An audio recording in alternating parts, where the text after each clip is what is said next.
오늘 좋은 날입니다. 여러분들과 같이 이 시간에 하나님의 말씀을 묵상하고자 합니다. 나심 니콜라스 탈레브라는 사람이 있습니다. 이름이 좀 길죠? 나심 니콜라스 탈레브. 이분이 쓴 책이 번역되어서 서점가에 나와 있는데 안티프레질이라는 책입니다. 안티프레질. 이 단어는, 이 책 제목으로 된 단어는 영어 사전에는 없는 단어입니다. 이 단어를 이 안티프레질이라는 단어를 이 니콜라스 탈레브가 만들어 가지고 이 책을 통해서 설명해 나가는 내용이 있는데요, 이분이 왜 이런 단어를 만들었는지를 좀 설명드리려고 합니다.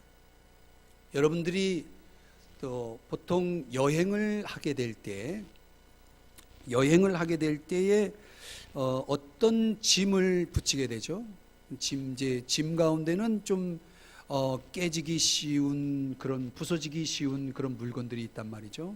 그럼 저 박스에 붙인 사진에 나와 있는 것처럼 프레질이라고 하는 단어가 적혀 있는 이런 테이블 이 박스에다가 붙여서, 조금 뭐냐면 프레질이라고 하는 단어가 부서지기 쉽다 이런 뜻이잖아요.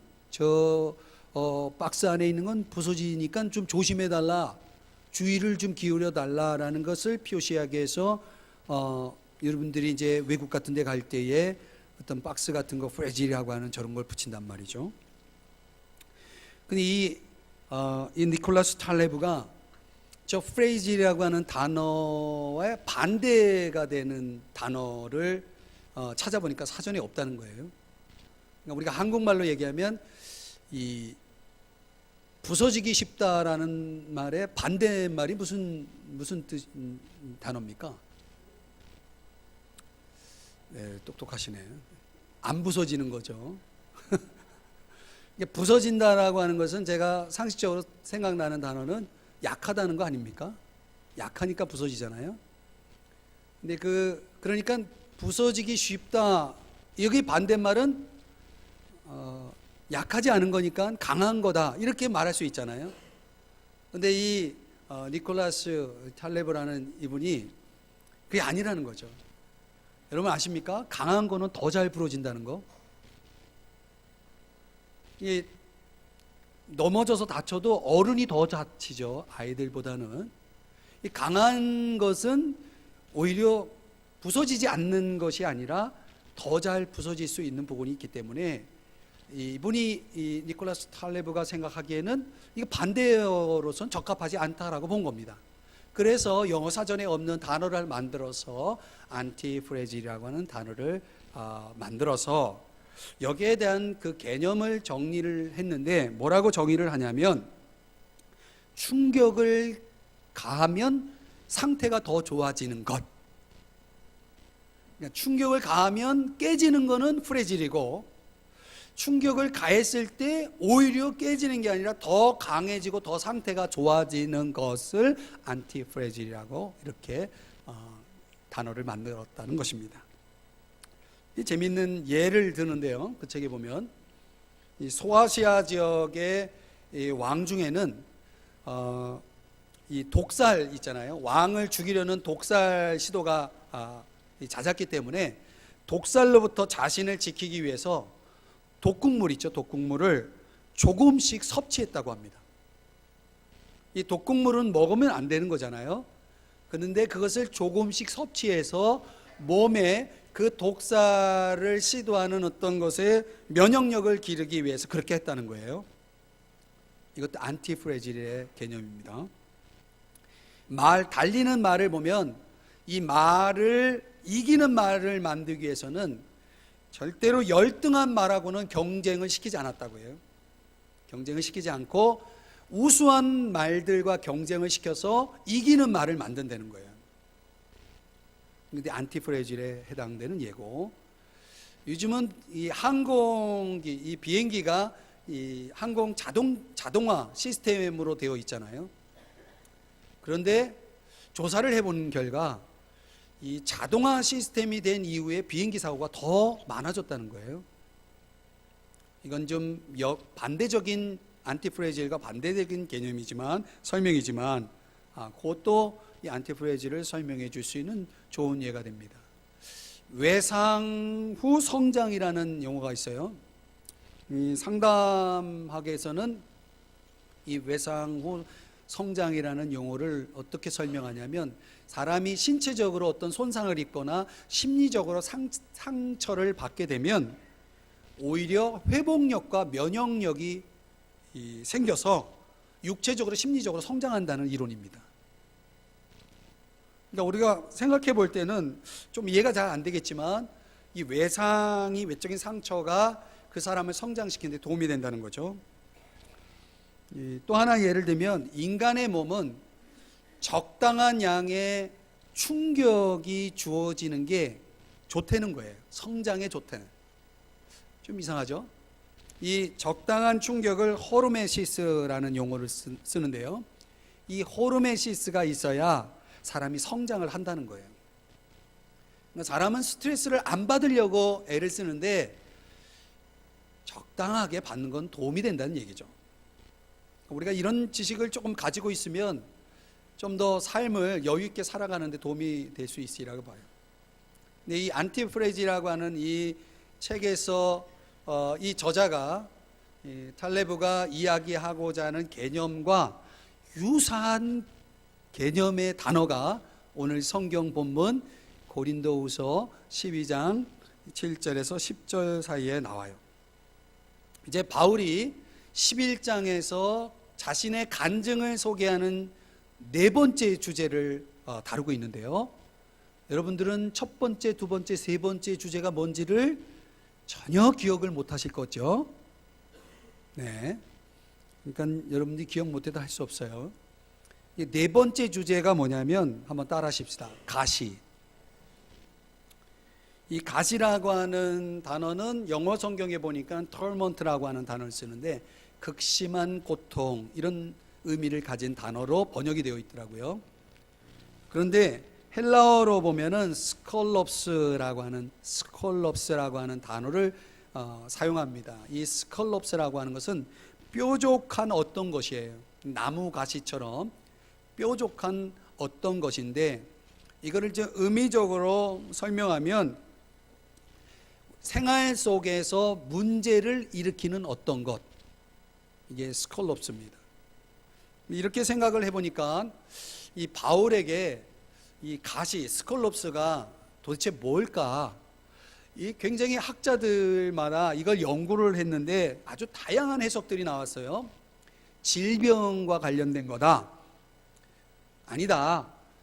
성적이고 영적인 유혹을 의미하는 것이다.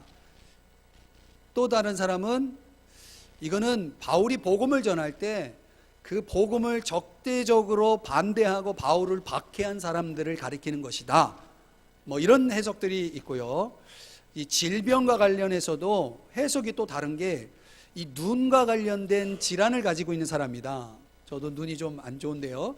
이 안질환이다라고 보는 학자도 있고 간질 환자다, 간질병이다라고 보는 학자도 있고 또 심각한 두통이다 라고 보는 학자도 있고 또 다르게는 이 편두통을 동반한 말라리아 열병과 같은 거다 이렇게 보는 학자들도 있고 아주 뭐 해석이 얼마나 많은지 모릅니다. 이것만 가지고도 한 20-30분을 이야기해도 될 만큼 아주 내용이 굉장히 많습니다. 근데 우리의 관심은 그가 어떤 가시를 가지고 있었느냐 보다도 이 가시가 만성적인 문제였다는 거예요. 만성적이라는 건 뭐냐면 그냥 갖고 사는 거예요. 해결되지 않고. 그러니까 그것이 병이든 어떤 인생의 어떤 문제든 간에 우리들의 삶에도 이런 게 있지 않습니까? 가시. 해결되지 않고 만성적으로, 병도 만성적으로 갖고 있는 병도 있잖아요. 그런 것처럼 만성적인 문제로 인해서 이 바울이 굉장히 어려움을 겪었다는 그런 간증의 내용인데 중요한 것은 우리에게도 이런 가시가 있다는 거죠. 그래서 저는 오늘 이 가시에 대해서 좀 생각해 보려고 합니다. 이 바울이 제시한 가시의 간증을 통해서 우리가 배울 것이 있다는 것이죠. 이 본문 속에서 세 가지를 제가 깨닫게 되었어요. 그것이 뭐냐면, 첫 번째로 가시는 나를 자만하지 않게 하는 것이다 라는 것입니다. 자, 오늘 성경 7절을 한번 보시면요, 중간부터 보면 이렇게 말씀해요. 내 육체의 가시 곧 사탄의 사자를 주셨으니 이는, 이건 뭐예요? 이게 뭐예요? 가시에 대한 이제 이유를 설명하는 거죠. 나를 쳐서 너무 자만하지 않게 하려 하심이라. 그러니까 바울이 가지고 있었던 이 가시는 바울을 너무 자만하지 않게 했다는 것입니다. 자만이 뭡니까? 자만은 이 한자적으로 풀이하면 영어 성경에도 그렇게 되어 있는데 스스로 높이다 이렇게 번역이 되어 있어요. 스스로 높이는 게 자만입니다. 왜 바울은 스스로 높일 수 있는 가능성이 있었을까요? 오늘 성경을 7절을 다시 보시면 7절은 이렇게 시작합니다. 여러 계시를 받은 것이 지극히 크므로. 자, 여러분의 성경을 가지고 있다면 제가 거기다가 밑줄을 치고 싶어요. 받은 것이 지극히 크므로. 자, 바울은 어떤 사람이라고요? 받은 것이 지극히 크다라는 얘기는 굉장히 많다는 얘기예요. 받은 것이라는 게 무슨 뜻입니까? 여러분, 받은 것이라는 것은 내가 돈을 주고 샀다는 얘기가 아니고 거저 받은 거죠. 이런 거에 가르쳐서 뭐라고 얘기해요? 은혜라고 얘기하죠. 그런데 이건 뭐 수학은 아니지만 제가 수학적인 어떤 이런 공식으로 이걸 가지고 한번 이렇게 생각해 봤어요. 받은 것이 지극히 크다 빼기 받은 것, 그럼 뭐가 남아요?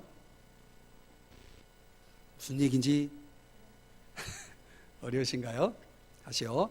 받은 것이 지극히 크다 빼기 받은 것, 그럼 뭐가 남아요? 지극히 크다죠. 사람이요, 받은 것을 잊어버리면, 받은 걸 빼면 나는 지극히 크다가 남게 되는 거죠. 내가 지극히 크다라는 생각을 할 때 사람이 어떻게 돼요? 자만해지는 거죠. 교만해지는 거죠. 그래서 사람은 은혜를 은혜로 깨달아야 자만하지 않고 교만하지 않을 수 있는 거죠. 근데 바울이 흥미로운 표현을 또 하나 쓰는데, 너무 자만하지 않게 하기 위해서 그 앞에 뭐가 있냐면 나를 쳤다라고 얘기했어요. 뭐가? 가시가 나를 쳤다. 이 치다라는 콜라피세이라고 하는 이 헬라어 원어는 무슨 뜻이냐면 매질을 하다라는 뜻이에요. 매질. 제가 학교 다닐 때는 뭘 잘못하면 선생님이 매질을 했어요. 매를 들었죠. 요즘은 학교에서 매를 들면 문제가 심각해지죠. 이 매질을 바울이 가시라는 걸 통해서 경험했다. 이 매질 때문에 바울은 자만하지 않았다는 얘기예요. 그러니까 이 가시가 뭔지는 모르지만 이 가시의 문제가 바울에게는 매질을 당하는 것처럼 고통스러웠지만 바울은 결코 자만할 수 없었다라는 얘기겠죠. 또 하나의 표현은 가시를 오늘 이 성경에서 뭐라고 표현하냐면 바울이 이렇게 표현해요. 내 육체의 가시 곧 사탄의 사자를 주셨으니. 사탄의 사자라고 표현하고 있어요. 무슨 말이냐면 이 가시의 문제가 바울에게는 사탄이 역사하는 것으로 경험이 되었다는 것입니다. 이해가 안 되는 것은 바울은 하나님의 자녀고 하나님이 함께하는 사람인데 사탄이 어떻게 바울을 괴롭힐 수 있었을까? 사탄이 역사할 수 있었을까? 이런 걸 신학적으로 뭐라고 얘기냐면 허락하셨다라고 표현합니다. 하나님이 바울을 사탄이 괴롭히도록 허락했다는 것입니다. 허락하는 만큼 사탄은 바울을 괴롭힌 겁니다. 그러니까 정리해보면 바울은 이 육체의 가시의 문제로 인해서 순간순간 매질을 당하는 것처럼 고통스러웠고 사탄의 괴롭힘을 겪었다는 것입니다. 그래서 어떻다는 겁니까? 그래서 자만하지 않을 수 있었다, 이 얘기죠. 사랑하는 여러분, 사람은 모름지기 잘난 체 하지 말아야 됩니다. 여러분 주변에 잘난 체 하는 사람 보십니까? 멋있습니까? 존경스럽습니까? 사람은요, 잘난 체 하지 말아야 됩니다. 겸손해야 됩니다. 잘난 체 한다는 게 무슨 말입니까? 교만하다는 얘기예요. 교만이 뭡니까? 죄예요. 죄의 본질이에요. 이 죄의 본질인 교만이 인간에게 들어오면, 인간이 그 죄의 본질인 교만에 빠지면 하나님의 은혜가 떠나갑니다. 야고보서 4장 6절에 보면 하나님이 교만한 자를 물리치시고 겸손한 자에게 은혜를 주신다라고 말씀하고 있습니다. 여러분, 하나님이 교만한 자를 어떻게 한다고요? 물리친다는 게 무슨 뜻입니까? 상관 안 하겠다는 뜻입니다. 이 말은 그 말씀 속에서 더 이상 은혜를 주지 않겠다는 얘기예요. 여러분, 사람이요, 하나님이 함께하지 않고 살아갈 수 있을까요?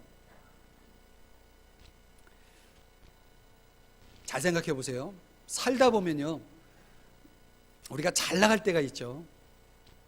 이 잘 나갈 때 대부분의 사람들은, 많은 경우는 자기 능력을 과대평가하는 경향이 있습니다. 이런 걸 가르쳐서 좀 전문화된 용어로 말한다면 신격화라고 얘기합니다. 우상화라고도 말합니다. 창세기 3장에 보면 최초의 인간 아담과 하와를 사탄이 유혹을 할 때 최초의 유혹이 뭐냐면, 야, 너희들 하나님이 될 수 있어. 이게 최초의 유혹이었어요. 여러분, 피조물이 하나님이 될 수 있습니까? 우리나라는요, 지구상에서 하나님이 제일 많은 나라예요. 무슨 얘기냐면, 자칭 하나님이라고 하는 사람들이 교주들이죠. 교주들.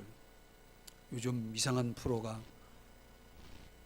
TV에서 나오던데, 교주들이 그렇게 많아요. 저기 문선명이라는 통일교 집단은 거기가 하나님이었는데 하나님이 돌아가셨어요. 그러니까 대타 하나님이 또 등장해요. 하나님의 교회도 그 하나님이 돌아가시니까 어머니가 하나님이라고 나왔어요. 어머니, 내가 이제 하나님이다. 웃기는 짬뽕이죠. 여러분, 인간은 하나님이 될 수가 없어요.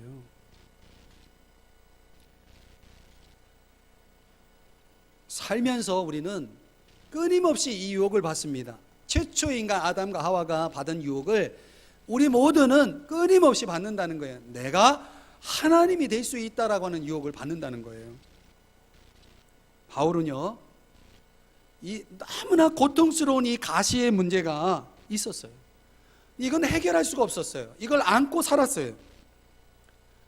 그런데 바울은요, 또 한편으로는 받은 게 너무 많아. 이 받은 게 너무 많은 것과 이 고통스러운 가시가 만나서 바울을 어떻게 했냐면 겸손하게 만들었다는 것입니다. 그럼 여러분, 받은 것이 너무 많은 사람을 보면 뭐 받았다고 얘기해요? 당신 축복받았다라고 얘기하죠. 그러니까 축복받은 사람들을 보면 어떻습니까, 여러분? 부럽죠. 나도 저 사람처럼 되고 싶다고 생각하죠. 그런데 받은 것이 많은 사람들이 뭐에 빠져요?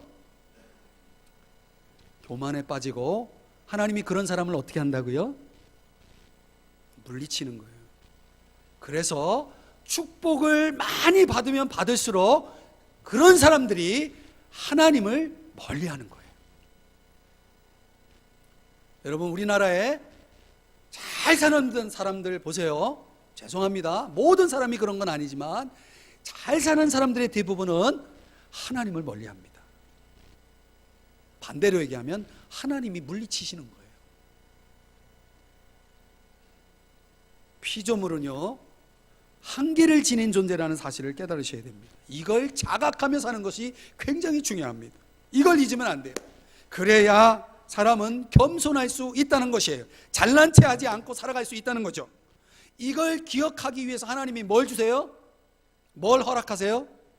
가시라는 걸 허락하신다는 거예요. 가시 때문에 겸손할 수 있다면, 가시가 없어서 교만해가지고 하나님 떠나 사는 것보다 훨씬 나아요. 아십니까? 가시는 우리를 자만하지 않게 합니다. 두 번째로, 가시는 나를 기도하게 합니다. 오늘 8절의 말씀에 보니까 바울이 주님께 간구하였더니 뭐했다? 기도했다라고 말씀하고 있어요. 뭐 때문에 바울이 기도했나요? 가시 때문에. 얼마나 기도했나요? 3번. 왜 3번인가요? 학자들의 해석은 예수님이 겟세마네 동산에서 3번 기도해서 바울이 예수님의 겟세마네 동산을 닮았기 때문에 3번 기도했다, 이렇게 말하는 성경학자가 있어요. 근데 이철희 목사는 해석이 다릅니다. 왜 3번 기도했을까? 이 횟수에 너무 집착하지 말아야 돼요. 기도는 언제까지 해야 됩니까? 응답이 될 때까지죠. 왜 3번 기도했을까요? 3번 기도했을 때 응답이 됐기 때문에. 여러분들이 알아서 받아들이세요. 그러나 중요한 것은 몇 번을 기도했느냐가 중요한 게 아니죠. 여기서 바울이 기도했다는 게 중요한 거예요. 뭐 때문에? 가시 때문에. 제가 여러분에게 물을게요. 여러분은 언제 기도하십니까? 여러분, 기도는 하고 계십니까?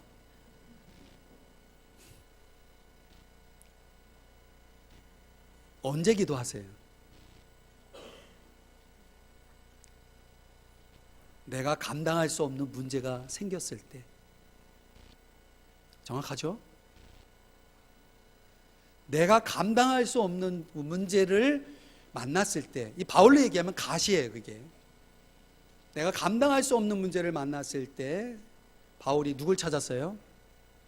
하나님을 찾았다는 것입니다.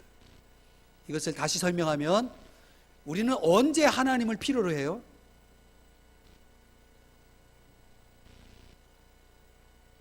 감당할 수 없는 문제를 만났을 때입니다. 사랑하는 여러분, 여러분은 감당할 수 없는 문제가 있습니까? 역으로 말하면, 기도하지 않는 사람들은 어떤 사람들이에요? 내 인생의 모든 문제를 나는 충분히 감당할 수 있다라는 자신만만한 사람들이겠죠? 여러분은 기도하시나요? 기도 없이도 살아갈 수 있나요? 그렇게 인생에 자신 있나요? 만만한가요? 여러분, 또 하나 중요한 물음은, 바울이 무엇을 놓고 기도했냐면, 가시가 내게서 떠나가게 해주세요. 가시가 내게서 떠나가게 해주세요. 여러분, 우리가 살면서 이런 것이 있죠. 나에게서 없어졌으면 좋겠다. 여러분에게도 이런 것이 있나요? 바울에겐 가시죠. 그래요. 바울이 이게 없으면 참 행복할 것 같아. 이게 없으면 내가 이제 정말 살 것 같아. 하나님, 이것 좀 제거해 주세요 라고 기도했어요. 바울이 기도했어요. 기도의 응답이 떨어졌어요. 바울이 이것 좀 제거해 주세요 라고 바라는 문제에 대해서 하나님은 어떻게 응답하셨냐면, 9절을 보세요. 하나님이 바울에게 나에게 이르시기를, 말씀하시기를, 내 은혜가 네게 족하도다. 기가 막힌 응답을 주신 거예요. 이게 무슨 말이에요? 내 은혜가 내게 족하도다. 이 바울 편에서는 바울이 이 가시 좀 제거해 주세요 그랬는데 하나님이 들어주셨다는 얘기입니까? 눈치껏 보면 이건 아니죠.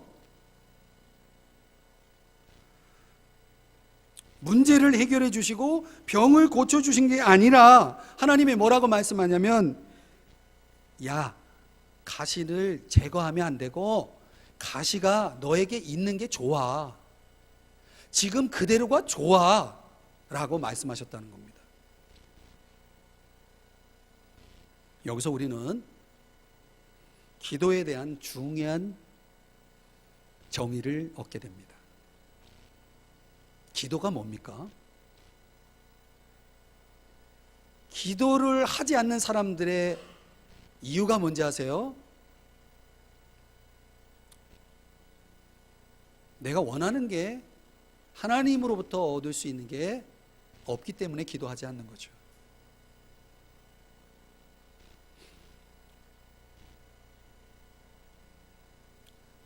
기도는요, 내가 원하는 걸 얻는 게 아니고, 기도는 하나님이 원하시는 걸 얻는 게 기도입니다. 여러분 아십니까? 내 길과 하나님의 길이 다르고 내 생각과 하나님의 생각이 달라요. 바울은 하나님, 이 가시 좀 제거해 주세요. 이것 때문에 못 살겠어요 라고 바울은 생각하고 그걸 놓고 기도했는데, 하나님은 무슨 소리니? 그 가시는 너에게 꼭 있어야 할 좋은 거야 라고 말씀하셨다는 거예요. 많은 사람들이 자기 인생에 있는 가시의 이유를 몰라요. 이게 왜 있어야 되는지 몰라요. 이거에 대해서 거부하고, 이거에 대해서 원망하고, 이거에 대해서 불편해하고 힘들어해요. 바울은 하나님의 말씀을 통해서 깨달았어요. 야, 가시를 제거해 달라고 하지 마. 가시가 너에게 꼭 있어야 될 거니까. 한 흑인 무명 영사가 고역한 시가 있는데 이런 내용이 있어요. 무엇이나 얻을 수 있는 힘을 달라고 하나님께 구했으나 나는 약한 몸으로 태어나 겸손히 복종하는 것을 배웠습니다. 큰 일을 하기 위해 건강을 구했는데 도리어 몸에 병을 얻어서 좋은 일을 할 수 있게 되었고, 부를 얻어 행복하기를 간구했으나 나는 가난한 자가 됨으로 오히려 지혜를 배웠습니다. 이런 시입니다. 기도가 뭡니까? 바라는 것을 얻는 겁니까? 그러면 바라는 게 없는 사람은 기도할 필요가 없겠죠. 아닙니다. 참된 기도는 하나님의 뜻을 이루는 겁니다. 주기도문, 주님이 가르쳐주신 기도에도 뜻이 하늘에서 이루어진 것처럼 땅에서도 이루어지게 하소서. 여러분, 하나님의 뜻은 왜 이루어져야 될까요? 내 뜻이 아니고 하나님의 뜻이 이루어져야 할 이유가 뭘까요? 내 뜻보다 훨씬 낫기 때문입니다. 여러분은 내일 일을 아시나요? 내일 일. 왜 몰라요? 그게 인간이죠. 하나님은 내일 일을 아실까요? 하나님은 아시죠. 과거와 현재와 미래를 아시는 분이죠. 그분이 나에 대해서 아는 것보다 내가 나에 대해서 아는 것이 더 많다고 생각합니까? 내가 볼 수 있고 알 수 있고 느낄 수 있고 깨달을 수 있는 것보다 하나님은 훨씬 더 많은 것을 알겠죠. 그래서 그분의 뜻은 지고의 선입니다. 가장 베스트하고 더 베스트한 최선입니다. 고린도후서 1장 8절 9절에 보면 바울이 사형 선고를 받은 것 같은, 살 소망이 끊어지는 것 같은 아주 극심한 고통을 겪게 됩니다.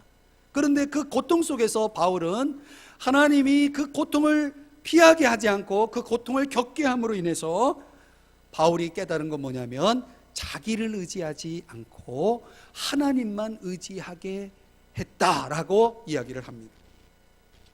고통 속에서 뭘 배운 거예요? 하나님만 의지하는 것을 배웠다는 것입니다. 사랑하는 여러분, 바울은 가시로 인해서 뭐 했다고요? 기도했습니다. 여러분은 기도할 이유가 없습니까? 바울은 기도했지만 자기의 원대로 되지 않았습니다.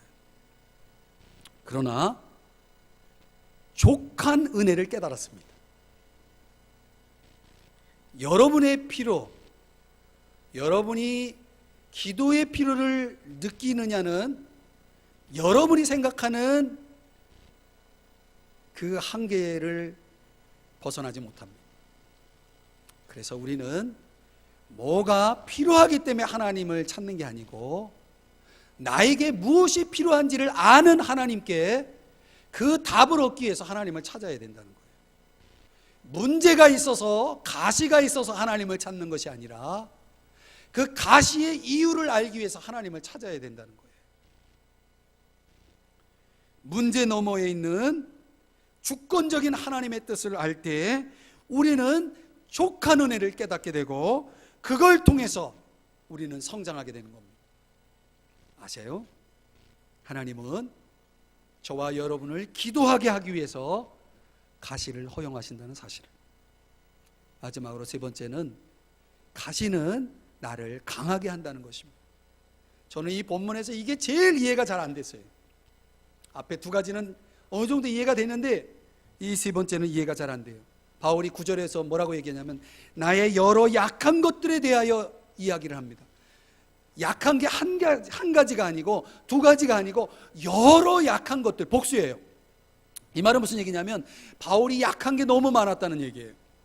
그런데 그 약한 것들을 가지고 바울이 어떤 감정을 표현하냐면 크게 기뻐함으로, 9절 10절에 기뻐한다는 단어가 두 번 나오고 9절엔 또 어떤 단어가 나오냐면 자랑한다라고 나와요. 자랑한다. 여러분, 일반적으로 사람들은 약한 것을 부끄러워하고 슬퍼하고 약한 것을 좋아하지 않아요. 부정적이에요. 그런데 바울은 오히려 9절 10절에서 밝히기를 크게 기뻐하고 자랑한다. 왜? 두 가지 이유 때문에 그래요. 첫째는 그리스도의 능력이 내게 머물게 되기 때문에, 두 번째는 그 약함 때문에 내가 강해질 수 있기 때문에. 바울이 왜 약함을 크게 기뻐하고 자랑했는지를 설명합니다. 여러분, 바울은 더 이상 가시를 제거해달라고 기도하지 않습니다. 여기서 이해가 안 되는 거예요.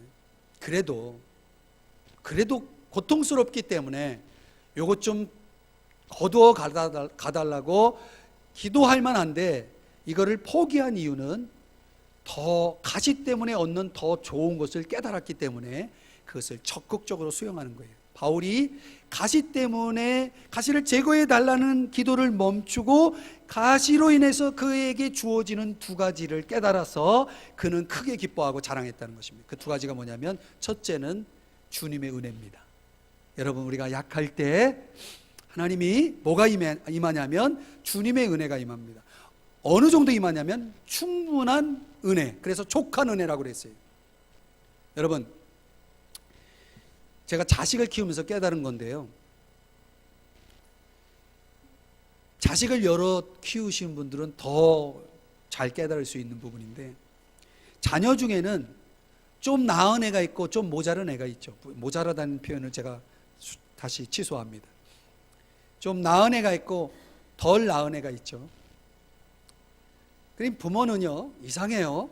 누구에게 더 눈이 가고 손이 가요?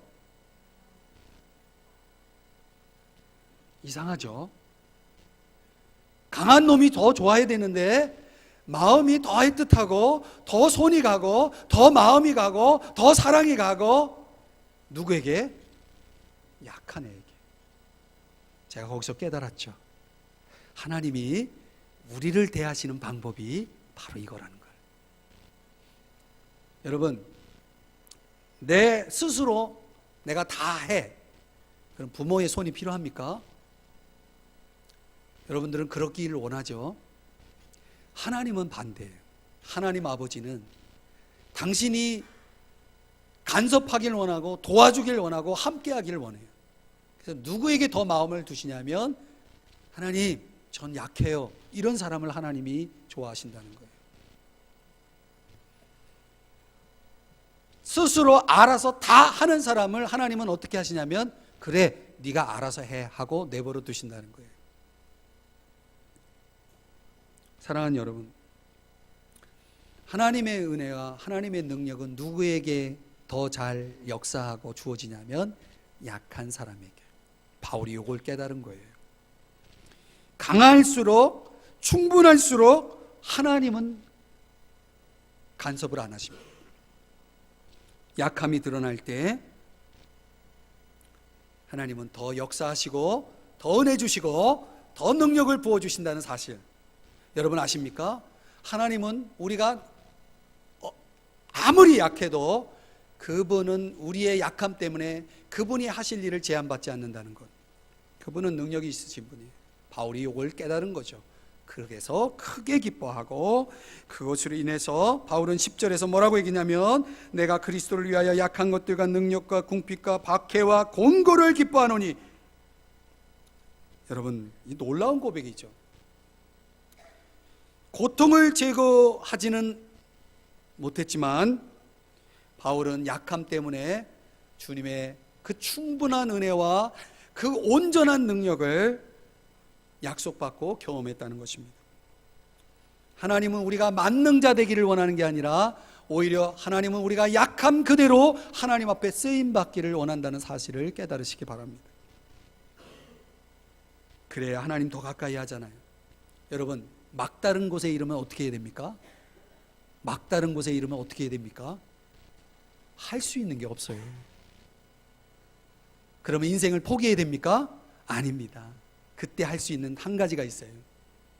할 수 있는 분에게 달려가는 겁니다. 여러분, 내가 할 수 없을 때 119 부르잖아요. 119. SOS를 하잖아요.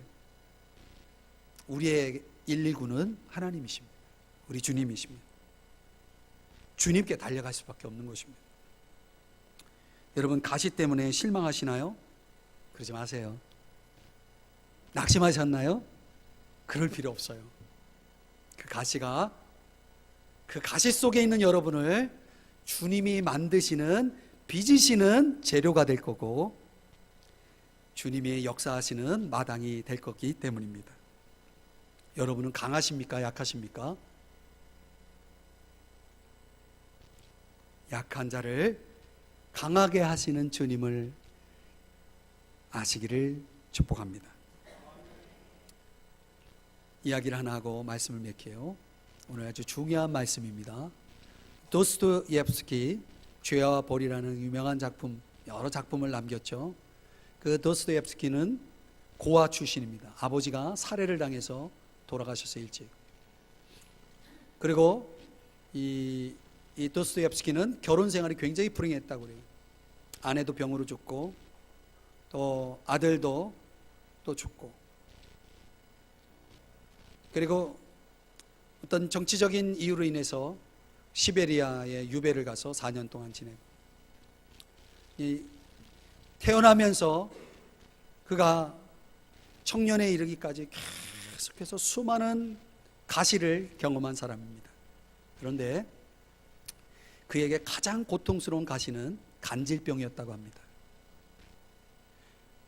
만성적인 이 간질병이 도스토옙스키를 어떻게 만들었을까요? 절망하게 했을까요? 아닙니다. 그를 신앙적으로 더 견고하게 만들었고, 그가 살아야 할 이유, 삶의 가치와 의미를 더 높인 그런 병이 되었다고 합니다. 그래서 도스토옙스키는 자신의 간질병을 거룩한 병이라고 불렀다고 합니다. 사랑하는 여러분, 그의 위대한 작품이 가시를 거쳐서 탄생이 되었다는 사실을 아십니까? 여러분, 그리스 신화에 그 레르나 호수에 사는 뱀처럼 생긴 생명체가 있죠. 히드라라는. 그 히드라는 머리가 여러 개 달려 있는데 이 히드라는요, 누가 자기의 머리를 쳐주기를 바랬대요. 이 머리가 하나 나갈 때마다 머리가 두 개 생기는 거예요. 이게 안티프레질의 또 하나의 예입니다. 충격은 나를 더 강하게 하는 것이죠. 가시는 나를 더 강하게 할 수 있는 겁니다. 칼 로저스라고 하는 이 심리학자는 바위를 뚫고 피는 꽃을 봤어요. 어려서. 여러분, 꽃이 바위를 뚫을 수 있다고 생각하십니까?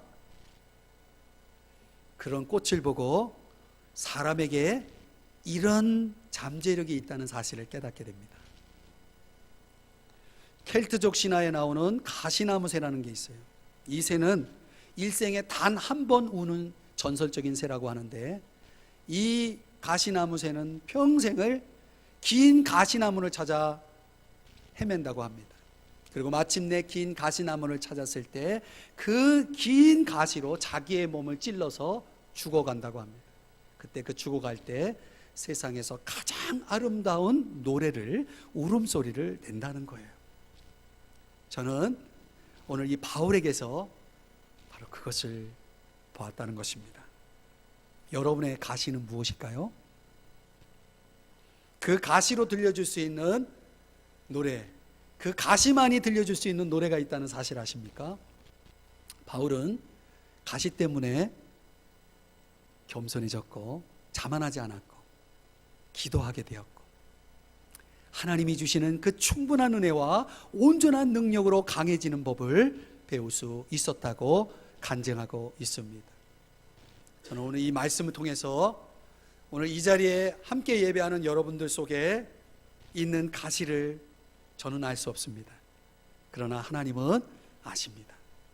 그 가시가 이제 여러분을 주님 앞에서 겸손하게 할 수 있기를 축복합니다. 그리고 그 가시 때문에 여러분들이 주님에게 달려나오는, 주님에게 달려나와 기도하는 여러분 되시기를 축복합니다. 그 기도가 여러분으로 하여금 하나님의 뜻을 깨닫게 하고 하나님의 뜻을 따르게 하는 그 놀라운 일들이 일어나기를 축복합니다.